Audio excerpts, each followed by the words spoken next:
मिर्ज़ापुर में कैला गुलजार हो, मिर्ज़ापुर में कैला गुलजार हो। कचौड़ी गली सुन कैला बलमु, सुन कैला बलमु हो, सुन कैला बलमु। नयनवा से दूर कैला बलमु, मिर्ज़ापुर में कैला गुलजार हो। कचौड़ी गली सुन कैला बलमु, अपने गमैला गुजरात हो।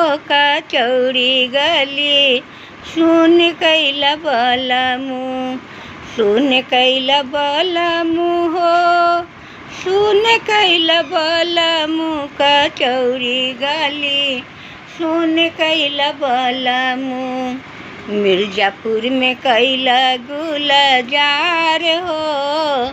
कचौड़ी गली सुन कैला बलमु।